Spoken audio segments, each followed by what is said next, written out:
Unveiled legends, the most fearsome Native American tribes that shaped a continent.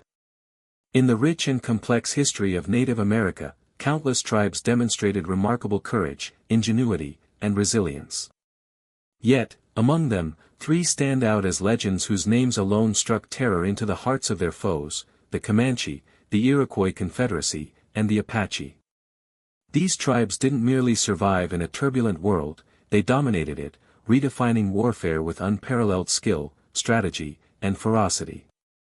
Their stories are not just tales of conflict but profound lessons in adaptation, survival, and resistance against overwhelming odds. As we dive into their gripping legacies, we'll explore the historical forces that forged their power, the cultural elements that made them unique, and the enduring questions their stories raise about strength, unity, and the human spirit in the face of change. The Comanche, the untamed lords of the plains. The Comanche, often called the Lords of the Plains, were a force of nature whose very name inspired dread across the American Southwest. Derived from the Ute word Comanchea, meaning someone who always wants to fight or simply enemy, the Comanche earned their fearsome reputation through centuries of unmatched martial prowess. Originally part of the Shoshone tribe in the Great Basin, their transformation into a dominant power began with a single, revolutionary innovation: the horse. The horse, a catalyst for dominance. The arrival of horses, brought by Spanish settlers in the 16th century, was a game-changer for the Comanche. Through trade with tribes like the Pueblo, who had access to Spanish goods, the Comanche exchanged buffalo hides and captives for these powerful animals. Horses reshaped their society, enabling them to roam the vast, buffalo-rich plains of eastern Colorado, western Kansas, and beyond. But what made the Comanche's relationship with horses so extraordinary? It was their mastery of equestrian culture. Horses became more than tools, they were symbols of wealth, status, and power. Children learned to ride almost as soon as they could walk, and both men and women developed unparalleled horsemanship skills. Their method of taming wild horses was as ingenious as it was effective. A Comanche warrior would rope a wild horse, choke it until it fainted, then revive it by blowing air into its nostrils. Paired with a calm mare to build trust, the horse was gradually led into water or sandy creek beds to ease its resistance. This process, described by Englishman William Blakemore, who lived among them for 8 years, produced horses that were fiercely loyal and perfectly suited for the demands of war. Blakemore wrote, "On foot, they are slow and awkward, but on horseback, they are graceful, they are the most expert and daring riders in the world." Warfare, the Comanche Moon. In battle, the Comanche were a nightmare for their enemies. Despite their relatively small population, estimated at around 40,000 at their peak, they halted the expansion of empires. How did they achieve this? Their tactics were a blend of speed, deception, and sheer audacity. Charging into battle with deafening war cries, Comanche warriors would hang off the side of their horses, shielding themselves with only 1 foot visible, firing arrows with deadly precision. Each warrior had a prized war horse, trained specifically for combat, and even Comanche women were formidable, lassoing antelope and hunting buffalo with ease. Their infamous raids, known as the Comanche Moon, were the stuff of legend. Under the cover of a full moon, hundreds of warriors would descend on Mexican settlements, massacring men, abducting women, and stealing thousands of horses.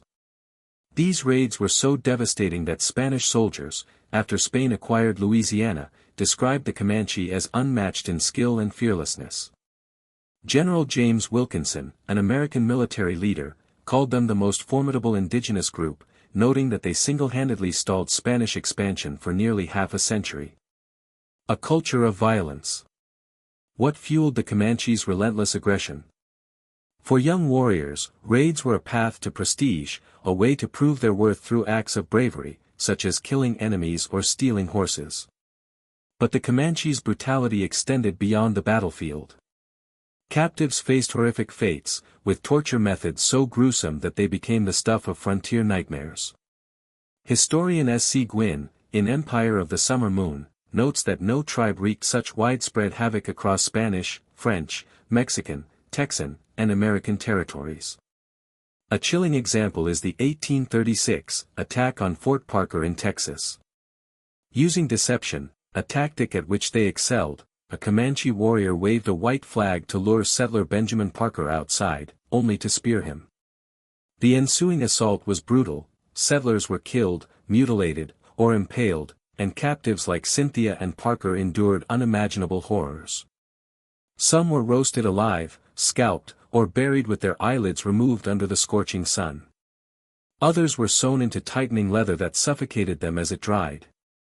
These acts, while horrifying, were part of a broader cultural framework where violence was both a tool of survival and a means of asserting dominance in a contested landscape. The Iroquois Confederacy, the united power of the Six Nations. Far to the northeast, the Iroquois Confederacy, or Haudenosaunee, forged a legacy as one of the most sophisticated and fearsome alliances in Native American history. Comprising the Mohawk, Oneida, Onondaga, Cayuga, Seneca, and later the Tuscarora, the Confederacy was a political and military juggernaut that reshaped the eastern woodlands. Based in present-day New York and parts of Canada, their unity was a marvel of indigenous governance, a testament to the power of collaboration in a world of conflict. The power of unity. How did such diverse tribes form a lasting alliance? The Haudenosaunee's Great Law of Peace, a constitution-like framework, bound the Six Nations together, creating a system of shared governance that balanced individual tribal autonomy with collective strength. The Mohawk, positioned in the east, were the first to engage with European settlers, while the Oneida and Onondaga, in the Great Lakes and central New York, brought geographic and cultural diversity. The Cayuga and Seneca, to the west and south, added military might. This unity gave the Iroquois a strategic advantage, allowing them to dominate rivals and navigate the complexities of European colonization. The name Iroquois, meaning rattlesnake in the language of their Algonquin enemies, captured their stealth and lethality. Like a rattlesnake, they struck swiftly and decisively, decimating tribes like the Huron, Erie, and Susquehannock. Their military prowess was rooted in a culture that valued warrior training from a young age. Boys practiced with bows, arrows, spears, and clubs, joining raids as adolescents to hone their skills. Success in battle earned respect and a chance to become a war chief, a role that carried immense prestige. Warfare and rituals. The Iroquois were known for their brutal treatment of captives, a practice that underscored the intensity of intertribal conflict. One of their most infamous rituals was running the gauntlet, where captives were forced to sprint between two lines of warriors wielding thorny sticks or clubs. Those who survived might be adopted into the tribe, but many faced torture or death. These rituals were not mere cruelty, they were deeply symbolic, reinforcing the Confederacy's dominance and deterring future resistance. The Beaver Wars of the 17th century showcased the Iroquois' military might. Driven by the fur trade and competition with neighboring tribes, they expanded their territory, subjugating the Susquehannock and weakening the Huron. By the early 1700s, their influence stretched from western New York to northern Michigan and south to Tennessee. During the French and Indian War, the Iroquois' decision to align with the British, rooted in their unified governance, proved decisive. As Ecclesiastes 4 verse 12 states, a threefold cord is not quickly broken, and the Iroquois' Six-Nation alliance was a cord of iron. A legacy of influence. The Iroquois Confederacy's legacy extends beyond warfare. Their system of governance influenced the framers of the U.S. Constitution, with figures like Benjamin Franklin drawing inspiration from their democratic principles. Today, the Haudenosaunee remain a powerful symbol of unity and resilience, their story a reminder of the strength found in collaboration. The Apache, guerrilla warriors of the Southwest. In the rugged deserts and mountains of the Southwest, the Apache carved out a reputation as masters of guerrilla warfare.